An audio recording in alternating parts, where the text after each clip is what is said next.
Cette vidéo est sponsorisée par vous. En rejoignant mon Patreon, vous permettez à la chaîne de continuer et de mieux se développer. Vous pourrez voir le prochain Fermela en avance, vous aurez accès à mon Discord exclusif où je partage des infos sur le déroulement du prochain Fermela et où je montre des extraits tout frais quand j'ai réussi à finir le montage. Et vous pourrez même choisir un prochain jeu que nous testerons sur ma chaîne Twitch où on rigole bien sur quelques jeux que je découvre, mais aussi sur des films et vidéos. Et où on passe d'autres moments rigolos dans le style chaque mercredi. Merci à vous et bonne vidéo.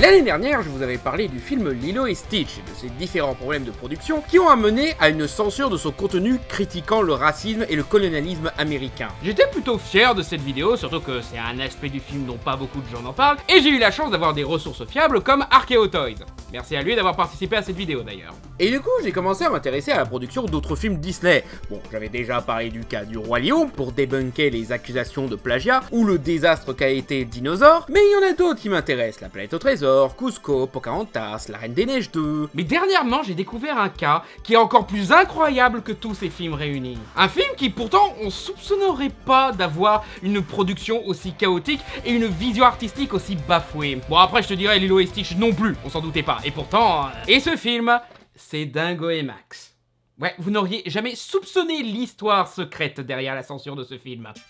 Sorti en 1995, le film marque le premier long métrage avec le célèbre personnage Disney, Dingo. Un personnage qui a eu une sacrée évolution, de simple figurant dans un court métrage Mickey, à un personnage fourre-tout où les animateurs parlaient de ce qu'ils voulaient, de compétitions sportives qui partent vite en couille, de conducteurs qui deviennent vite fous, ou même de l'addiction à la cigarette avant d'être uniformisé en un personnage précis de gaffeur simplet qui est drôle rien qu'en faisant des trucs mondains. En 92, il a droit à sa propre série, La Bande à Dingo, où il devient un père célibataire qui vit avec son fils Max en banlieue américaine classique. Et cette série a eu droit à son propre film avec Dingo et Max. Dans ce film, Dingo emmène son fils Max en voyage à travers l'Amérique parce que le paternel a peur que Max devienne un délinquant à cause d'un appel du proviseur de l'école. Ce qui emmerde Max qui lui voulait sortir avec la fille dont il est amoureux, Roxane, qui n'a pas du tout inspiré des tas de gens sur internet. Et ce film est...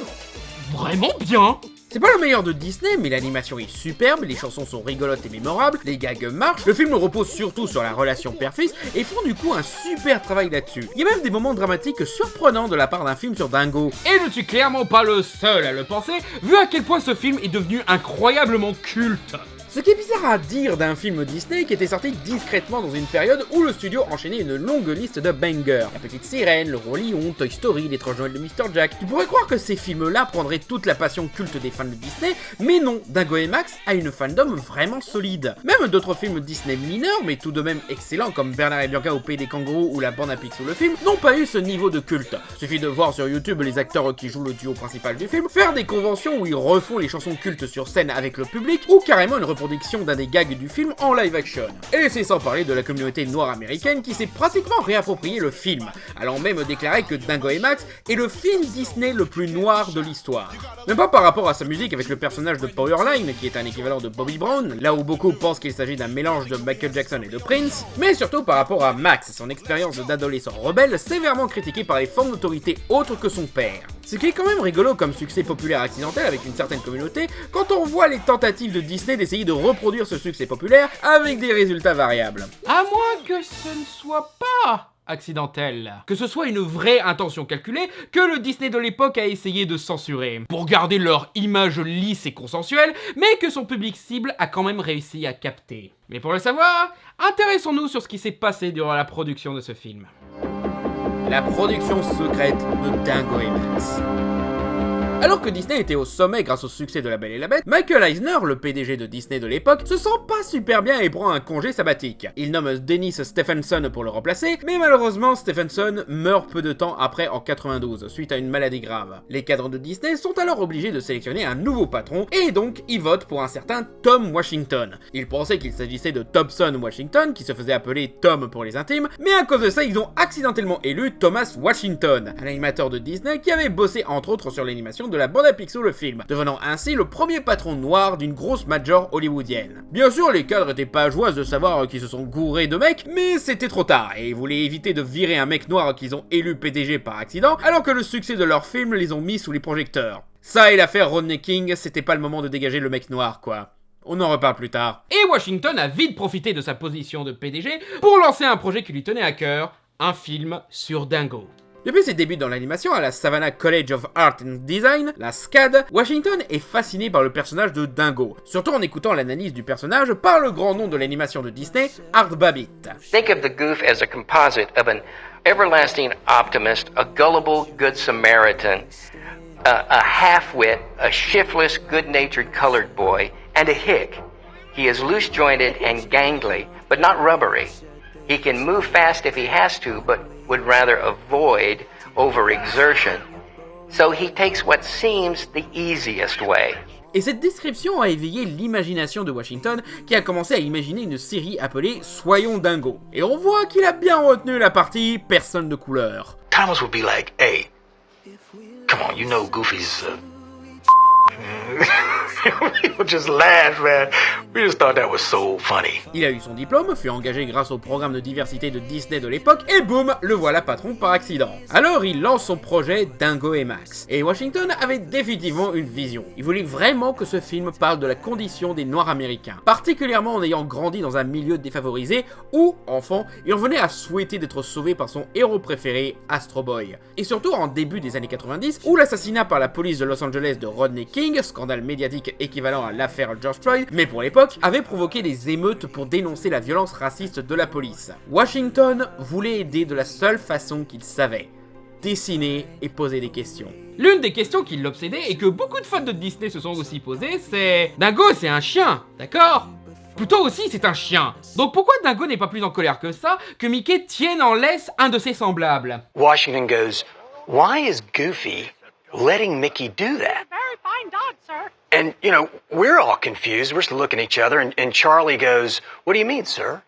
And Washington goes, Goofy's a dog, and Pluto's a dog, so why is he letting Mickey do that to one of his own? Ouais, c'est à partir de là que ça commençait à poser problème. Washington remettait en question des aspects de l'histoire de Disney que les animateurs qui y bossaient encore étaient genre « Ouais, c'est normal, c'est comme ça ?» Et c'était pas mieux quand il essayait de leur expliquer ce qu'il voulait mettre en scène. We had 15, 16, sometimes 18-hour days, and he would be screaming, we don't dance like that. Must have drawn a pair of gloves dapping, I don't know, over 5,000 times. I just kept hearing, that's not a dap, that's not a dap. Where's the snap? You see my knees? You see this angle of these knees? Draw this! Cela dit, il avait des propositions intéressantes. Powerline était pensé comme une illustration de l'exceptionnalisme noir, la simulation d'être toléré dans sa société tant qu'on fait de la bonne musique ou qu'on fait du basket. La carte pour voyager était une référence au Green Book, le guide de voyage où les Afro-Américains pouvaient trouver des arrêts safe pour eux. Et ça a donné un film nul pour le mec qui a fait Dumb and Dumber, mais on en reparlera plus jamais. Toute la dynamique entre Dingo et Pat servait à confronter une idée de la masculinité noire, car dans les médias, les noirs étaient souvent vus à l'époque soit comme des grosses brutes qui cachent leurs émotions, soit comme des caricatures gays. Avec Dingo, Washington montre un entre-deux positif, de la masculinité positive, une figure paternelle qui n'oppresse pas sa famille et aime sans honte ses enfants pour ce qu'ils sont. Tu sais, peut-être que Max n'est pas tout à fait l'idée que tu te fais d'un fils, mais il m'aime. Hey, mon fils me respecte, moi! Ouais. Même le personnage de Max est basé sur son fils Maxwell Washington. Ils s'entendaient bien, mais Washington avait apparemment beaucoup d'insécurité sur ses potentielles erreurs dans sa façon de traiter son fils et voulait les exorciser. Et de l'autre côté, Max est récompensé pour agir en rebelle tout au long du film, parce que pour un noir américain dans une Amérique blanche, secouer les institutions était nécessaire pour un meilleur futur et qu'il espérait que son fils y arrive, malgré les contraintes et les amalgames. On dirait qu'il fait partie d'une bande Une dans bande sa façon de s'habiller, et il a provoqué une véritable émeute aujourd'hui entre étudiants. Une émeute, ça peut pas être J'étais Max. vous, Monsieur Dingo, je réviserai au plus vite ma façon d'élever mon enfant, avant qu'il ne termine sur la chaise électrique. C'est pour les enfants, hein? Même la pêche, c'était en référence à leur activité préférée quand ils étaient que deux. Pour un spin-off d'une série, on arrive quand même à quelque chose de très personnel. Mais bien sûr, sa vision a été limitée parce que les cadres et actionnaires de Disney pouvaient se permettre. Disney préfère toujours rester dans un centrisme absolu et consensuel, pour éviter de perdre leur public d'un bord politique ou de l'autre. Problème toujours d'actualité d'ailleurs. Donc quand Washington commençait à avoir des exigences comme ne pas mettre Mickey dans le film, ou je je veux mettre tous les artistes noirs que je peux, ou encore sa fin où Dingo devait subir un contrôle de faciès par un flic, ça commence à poser problème. Mais Washington s'en foutait, il savait très bien qu'il allait bientôt se faire virer, donc au point où il en était, son but était de foutre le plus d'idées possible pour imposer sa vision. Le problème, c'est que cette manie d'antagoniser tout ce qui l'entoure, ça a fini par avoir de mauvaises répercussions sur sa santé mentale. Il devenait de plus en plus provocateur, de plus en plus exigeant avec l'équipe d'animation, de plus en plus rabaissant envers les blancs de l'entreprise, et même de plus en plus parano. One morning I walk in the studio, I got my coffee, I'm ready to sit down, get to business. And Thomas like, psst, psst, come here. So I go over there, and he's in his cubicle, he got this briefcase, he opens it up. There's a gun inside. I'm like, dude, what is this? What's it for? And he's like, this is to remind me that they don't know who the fuck I am. Ça a même fait du mal à sa famille. Entre l'alcool, les tromperies, les disputes, Washington allait de plus en plus mal. I remember at one time Maxwell tried to step in between his dad and I, and Thomas was not kind. He kind of raised his fist at Maxwell. That wasn't cool, because they had always been so close. Et quand Disney en a profité pour reprendre le contrôle du film en lui proposant 75 millions pour qu'il démissionne, en mettant Mickey discrètement, en censurant les éléments les plus explicites de ce qu'il essayait de raconter, genre en remplaçant par la scène de Bigfoot le passage où Dingo devait se faire agresser par la police pour être monté illégalement sur scène à la fin du film, bref, avec tout ça, il a fini par craquer au point qu'il commençait à se prendre pour son protagoniste. And one of the guys asked Thomas, he said, are you in control of the budget? And Thomas said, of course I am. I'm Goofy. And then he did this chilling laugh. Like, you know, like Goofy, but broken. And it was terrifying, man. I almost started crying. Évidemment, le pauvre gars voulait dénoncer quelque chose que lui et sa communauté subissent quotidiennement, et il se fait refouler par des gens qui le croient fou de vouloir dénoncer ce qui lui arrive à travers l'art.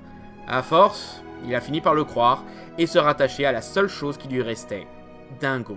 Mais au bout d'un moment, même ça ne suffisait pas. Thomas Washington est mort en janvier 95. Son corps n'a jamais été retrouvé, mais on a retrouvé sa voiture près du lac où il allait pêcher, et des restes de ce qui semblait être un costume de Dingo dans l'eau. La dépression était un concept relativement nouveau à l'époque dans l'industrie de l'animation. Les collaborateurs de Washington n'ont donc pas vu venir ce qui lui arrivait, et ils savaient encore moins comment l'aider. Le fait que l'homme derrière ce film nous a quittés de la sorte rend le final du film où Max réussit à sauver son père d'une chute dans une cascade encore plus poignant. Comme si les gens derrière ce film regrettaient de ne pas avoir pu le repêcher à temps. Et bien que Disney ait tout fait pour censurer le travail qui tenait à cœur à ce pauvre homme, une génération a pu capter ce qu'il a voulu transmettre et faire de Dingo et Max le film Disney le plus noir de tous les temps.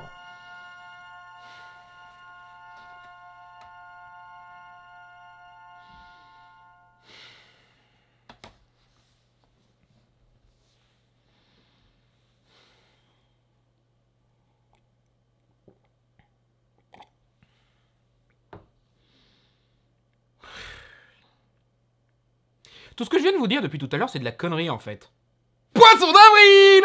Bon, ok, pas tout ce que je viens de dire est complètement faux. Le film a en effet eu une réappropriation par les Noirs américains et il est vraiment considéré par certains comme le film Disney le plus noir. Art Babbitt a vraiment qualifié Dingo de personne de couleur dans une analyse que vous pouvez retrouver dans le DVD L'intégrale de Dingo des Trésors de Disney, mais tout le truc autour de Thomas Washington est archi faux. Disney n'a jamais eu de patron noir et le film n'a provoqué la mort de personne. Pour ce qu'on en sait, il n'y avait pas cette intention artistique et non, Dingo devait pas se faire agresser par la police à la fin du film. Thomas Washington est un personnage de fiction qui a été inventé pour l'épisode 8 de la saison 4 d'Atlanta. Et oui, cette vidéo ne parle pas du tout de Dingo et Max en réalité, mais parle de la série télé Atlanta. Cette vidéo est sur une série télé que vous ne connaissez pas maintenant. Admettez-le, vous n'auriez pas cliqué sur cette vidéo s'il n'y avait pas Dingo et Max dans le titre. Non, faites pas de genre, oh, une vidéo sur Atlanta comme c'est original, je vais voir un petit peu. Non, on vous en voudra pas, c'est pas grave, ok? Cet épisode est très différent du reste d'Atlanta, c'est le seul épisode qui fait un faux documentaire, et l'exercice est plutôt réussi. Genre, tu pourrais presque y croire si Ben, s'il n'y avait pas des erreurs que les plus attentifs et connaisseurs ont pu remarquer. Genre, Dingo et Max c'était une adaptation d'une série à la base. Michael Eisner n'avait pas été remplacé dans les années 90, et oh, toutes les personnes interviewées que j'ai montrées, les cadres Disney et tout, sont des acteurs. C'est un excellent épisode qui se suffit à lui-même, genre vous n'avez pas besoin de voir le reste de la série Atlanta pour comprendre. Mais du coup, vous vous posez la question, c'est quoi Atlanta exactement ?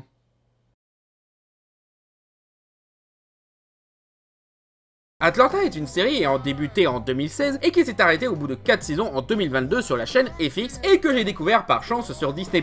Produite par Paul Sims, qui avait aussi participé à Boardwalk Empire, Girls et la série What We Do in the Shadows, Hiro Murai, réal de série télé qui a bossé sur ni plus ni moins que les meilleures séries américaines de ces dernières années, comme Barry et The Bears, et la bonne surprise de l'année Mr. et Mrs. Smith, Stephen Glover, mais surtout son grand frère, créateur de la série, Donald Glover. Connu surtout pour ses rôles dans Community et Star Wars, Donald Glover est un excellent acteur, comique hilarant, réal de talent, scénariste intéressant, compositeur prodigieux, et même un super rapport que vous connaissez peut-être sous le nom de Childish Gambino.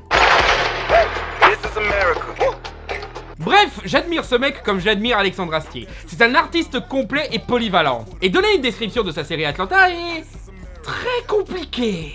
Dans la description la plus simple, Atlanta est une série comique centré sur un groupe de personnages vivant dans la ville d'Atlanta en Géorgie. Earn, joué par Donald Glover, essaye de construire une vie stable, surtout pour retrouver la confiance de la mère de sa fille, Van, jouée par Zazie Beetz, que vous avez pu voir dans Deadpool 2, Joker et Invincible, où elle joue personnage féminin de couleur détesté par des crétins qui comprennent rien à ce qu'ils regardent, mais genre pas par racisme ou sexisme, numéro 745. Earn trouve une solution en reprenant contact avec son cousin, Alfred, qui essaye de se lancer dans le rap, joué par Brian Tyree Henry, que vous avez pu voir dans The Eternals, Godzilla vs Kong, Bullet Train, Joker aussi, tiens, et surtout dans Spider-Verse où il fait la voix du père de Miles Morales. Earn devient son agent, et ils sont souvent en compagnie de... ce mec, Darius, joué par Lakeith Stanfield, que vous avez pu voir dans Death Note, À couteau tiré, Get Out, ou encore le reboot correct du manoir hanté de Disney. Non, sérieux, je suis toujours persuadé que c'est un être cosmique qui vient d'une autre galaxie ou d'une autre dimension. Mais non, apparemment il est juste... Darius. Et le reste de la série, ils font leur petit bonhomme de chemin. Il y a des hauts et des bas, parfois ils vivent une aventure hilarante, parfois ils se retrouvent perdus dans l'existence à essayer de comprendre leur monde, parfois ils fuient pour leur survie, parfois ils vont à une fête, parfois ils se font kidnapper par un Michael Jackson-alike, parfois ils passent un bon temps en camping, parfois ils perdent complètement leur identité et s'imaginent être un super gangster française qui sert des mains frites à des mecs riches et qui parfois pète la gueule à des mecs avec une baguette vieille de plusieurs mois. Ouais, c'est difficile de mettre Atlanta dans une case. C'est en partie pour ça que je kiffe cette série. Ça se passe dans un univers parfois absurde, parfois réel, parfois horrifique, et parfois les trois en même temps. C'est comme si nos héros étaient dans un épisode de la 4ème dimension, mais non seulement leur vie continue après ça, non seulement ils subissent d'autres épisodes de la 4ème dimension, mais en plus ils sont presque blasés tant ces trucs bizarres sont réguliers. C'est à la fois délirant et cohérent en même temps à sa façon parfois étrange. Ce qui participe à la fascination que t'as en regardant ce qui se passe dans cette série. La seule case où la série pourrait rentrer, ce serait dans le genre de l'afro-surréalisme. L'afro-surréalisme est un courant artistique et littéraire qui tire bien sûr ses origines du surréalisme, mouvement artistique basé sur la représentation des rêves et du pur imaginaire, mais qui cette fois est plus lié à l'histoire et l'expérience des Noirs américains, leur esthétique, leur expérience personnelle, la renaissance d'Harlem, la discrimination raciale, etc. Pour partiellement citer l'autrice britannique nigérienne Irenose Okoje, on peut décrire ce mouvement comme un mélange du bizarre et de l'idée de l'identité et pouvoir noir, permettant une exploration de ce qu'est être noir. Si être noir c'est se sentir limité, mis sous pression par l'oppression du système occidental et du racisme structurel, alors l'extraordinaire fournit l'espace pour construire une nouvelle réalité, une vision absurde de ce que l'esthétique noire peut être. Bon là, ça peut sembler un petit peu prout-prout intello ce que je suis en train de vous expliquer, mais en réalité vous avez probablement déjà croisé ce mouvement dans des films et séries.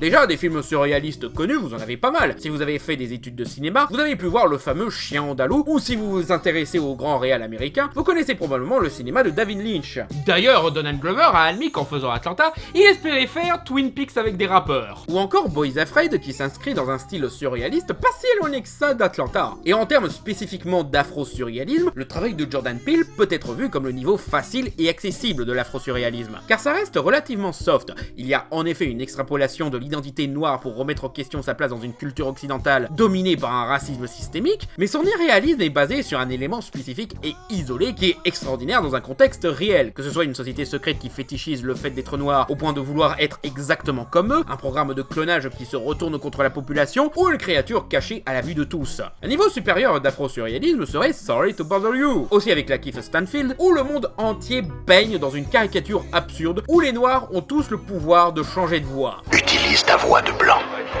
Ma voix de blanc. Bonjour, Monsieur Kramer, c'est Langston de Regalview. Je n'appelle pas au mauvais moment, j'espère. Ou encore I'm a Virgo par le même réalisateur Boots Riley, où un enfant né géant et grandit isolé d'un monde où les super pouvoirs font partie du quotidien. Notamment une qui a un pouvoir d'illustration qui permet de rendre même le plus blanc et raciste des forces policières de ce monde woke. Comment tu fais pour expliquer à la classe ouvrière que la pauvreté et la violence sont nécessaires à la marche du capitalisme sans pousser les gens à se débarrasser du capitalisme? On ne donne pas plus d'explications, on assume juste que ça se passe dans un monde où c'est possible. Et ce pour exagérer la situation des noirs américains, jugés comme des monstres juste pour être nés différents ou obligés de renier leur identité de noir pour se sentir acceptés. Atlanta va encore plus loin car étant une série, il peut donc utiliser son format pour montrer un épisode drôle, un épisode absurde, un épisode horrifique, un épisode émotionnel, un épisode intimiste, un épisode existentiel, etc. Au premier abord, le monde d'Atlanta semble être le nôtre, autant de violence entre rappeurs ou venant de flics à la gâchette facile que dans notre monde. Mais parfois t'as des trucs qui sortent de l'ordinaire, comme un mec qui te parle bizarrement dans un bus en te faisant un sandwich. Mors ce sandwich. Non, c'est bon, merci. Négro, si tu mords pas ce sandwich. Ou tu te fais poursuivre par une mamie en fauteuil roulant dans toute la ville parce qu'elle croit que t'as volé un truc, ou tu tombes sur une chaîne de télé entièrement faite par des noirs pour des noirs, au point que les pubs pour céréales pour enfants finissent avec un flic qui fait une George Floyd à la mascotte. Vous lui faites mal. Il voulait vous prendre vos céréales, pas vrai? Oui, mais ce ne sont que des céréales, on lui en donne s'il veut. J'avais seulement la dalle, mec. Ou encore, Justin Bieber passe par là. Non, vraiment, c'est Justin Bieber à l'écran, là. Ah, t'as vu, il y a Justin Bieber. Je vois pas tout ce qui vous gêne, on reconnaît totalement Justin Bieber. Ou encore ce gag incroyable où nos héros parlent d'un mec qui prétend avoir une voiture invisible. On le démontre avec des photos de lui à côté de sa voiture, mais bien sûr, tu le vois juste faire le mime car on ne voit pas de voiture. C'est déjà très drôle en soi, mais à la fin de l'épisode, nos héros sont au parking sur le point de rentrer, quand soudain des coups de feu éclatent, et là... J'étais mort de rire la première fois que j'ai vu ça. C'est un gars que tu peux louper si t'y prêtes pas attention, mais la mise en place, le jeu sur les attentes, la surprise, le fait que ça ressemble à un bug de GTA, en font l'un des meilleurs gags que j'ai jamais vus. Et le plus dingue, c'est qu'il y a une parfaite logique thématique dans tout ce délire. Questionner l'identité noire. Pas seulement en illustrant du racisme de la part des blancs, non, la série a l'intelligence de dénoncer l'aspect systémique du racisme, montrant que la communauté noire est poussée d'adopter des mauvais comportements pour survivre, comme exploiter leurs semblables qui réussissent, voler des trucs, ou en reniant littéralement leur nature. J'ai 35 ans et je suis blanc. As-tu vu le dernier épisode de Game of Thrones? Excusez-moi, mais c'est bien lui. Il ne vit même pas dans le quartier, je l'ai jamais vu ici. Non, c'est moi qui les ai appelés. Centrale à unité 12 au rapport. Il y a un extrait d'Atlanta qui a pas mal tourné chez les ouin cette série dit que les blancs sont méchants, où Earn subit un peu de racisme en voulant acheter une place de ciné. Mais si les mecs avaient vu le reste de l'épisode et pas juste un extrait hors contexte, ils auraient compris que tout ça tourne autour d'un billet de 100$ et que tout le monde se méfie de Earn parce que tout le monde, y compris les noirs, trouve ça suspect qu'un mec noir avec sa dégaine ait un si gros billet sur lui. C'est forcément un faux ou un truc louche dans le genre. C'est pas juste les blancs, c'est le monde entier qui devient fou pour un truc con, juste parce que ce mec noir avec un billet de 100$ fait pas assez rappeur ou gangster. You can't be going out spending $100 bills, nigga. Why not? It's legal US tender. Look at you, man. You don't look like no damn dope, boy. I think that shit was fake, too. You told me the only thing I needed to run this city was money. Money is an idea, man. There's a reason that a white dude dressed just like you can walk into a bank and get a loan. You can't even spend $100 bill, man. And you need to start acting like you better than other niggas. You know, start treating you better than other niggas. Because otherwise you just another nigga. Et s'ils avaient vu le reste de la série, ils sauraient que toute la série est absurde et caricaturale. Donc évidemment que ce passage est exagéré. C'est comme se plaindre qu'un film d'horreur fait peur. Et il montre aussi que même les blancs ont rien à gagner à laisser ce système de dominant-dominé qui contribue à leur aliénation à eux aussi. Par exemple, on explore la notion de réparation pour les méfaits commis par leurs ancêtres esclavagistes dans l'épisode de la saison 3, C'est l'heure de la revanche, ou encore la notion de fossé générationnel dans leur mentalité, d'exploitation de travail d'émigrés et de mélange culturel dans l'épisode Funérailles trinidadiennes. Toute la série repose sur la confrontation à l'absurde de ce monde du point de vue des Noirs américains. Un monde déformé où on est coincé dans la pauvreté, espérant plus et subissant l'étrange et l'injuste de leur environnement qui parfois semble organisé contre soi. Un monde où pour se maintenir à l'abri du besoin, il faut tricher et se méfier de tout le monde. Et même quand on s'en sort, la galère finit pas. Il faut savoir pourquoi on réussit et ce qu'on doit faire après. Les 4 personnages ont chacun leur façon de confronter, subir ou ignorer les absurdités et problèmes liés à leur identité noire. Earn a pour objectif principal de réussir pour subvenir à ses besoins et ceux de sa famille. Ce qui est compliqué quand on est coincé dans ce cercle vicieux où tu dois privilégier l'argent pour survivre plutôt que l'argent pour améliorer sa condition sur le long terme. Comme quand il suit le conseil de Darius pour placer tout ce qui lui reste en poche sur un truc qui lui rapportera des milliers de dollars l'année prochaine. Ouais, cool, en attendant, je suis dans la merde maintenant. Vanessa a besoin de fric. Ma fille aussi en a besoin. Et pas dans 2 ou 3 mois, mais tout de suite. Écoute, je suis complètement fauché, Darius. Ok? Et quand on est fauché, on n'a pas le temps de faire des investissements parce qu'on est trop occupé à faire comme on peut pour pas être encore plus fauché. Ok? C'est aujourd'hui que je dois manger, pas dans 2 ou 3 mois. Donc c'est celui dont la patience est le plus testé au cours de la série. Parfois il s'en sort, parfois non, parfois il craque à raison, parfois il se venge de façon sadique sur une personne qui a gâché ses vacances pour un contrôle de faciès. J'arrive pas à savoir si c'est de la mesquinerie à son niveau le plus extrême ou du terrorisme.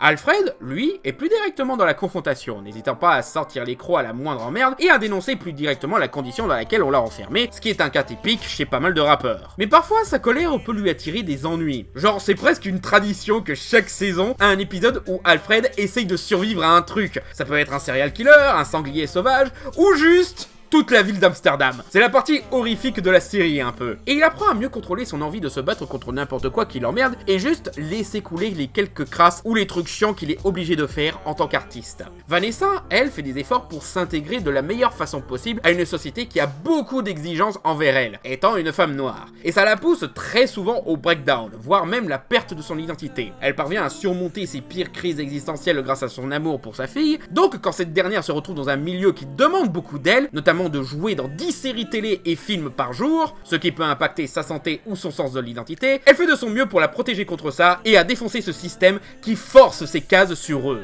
T'es un arnaqueur. Tu produis des merdes dissociées de la réalité qui parasitent la population que tu prétends vouloir aider. Quant à Darius est le meilleur personnage. Il est à la fois étrange et sage, à la fois déconnecté du monde et parfaitement maître de son environnement. Il est la bonté incarnée, mais des tas de trucs horribles lui tombent dessus. Sa philosophie ?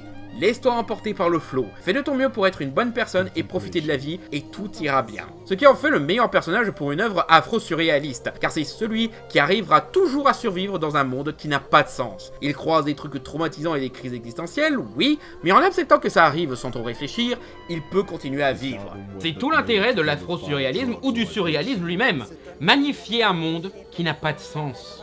On dit que le racisme systémique existe, qu'il est là, mais t'as tous ces gens qui te disent qu'il n'existe pas, que c'est insensé, qu'on en parle comme une force obscure qui contrôle le monde et dont personne n'est réellement responsable. Ouais, c'est insensé. Et pourtant c'est là. Ce monde étrange où tu vois de loin un truc horrible régulièrement et sans raison. Où tu sens que le monde complote pour t'empêcher de progresser. Où tu sens que t'es coincé dans une boucle temporelle. Où tu croises des créatures étranges. Où tout le monde est bizarre dès que l'argent entre en scène. Ou que Dingo et Max avaient été créés par un patron noir élu par erreur chez Disney. Ouais, c'est une blague. Et on rigole bien. Et pourtant la blague a plus de sens que le monde réel. Tu crois que c'est juste absurde ? Qu'on fait que rêver ? Qui te dit qu'on n'est pas dans ce rêve au moment où je te parle ? Faut vraiment que je retourne voir le psy en fait.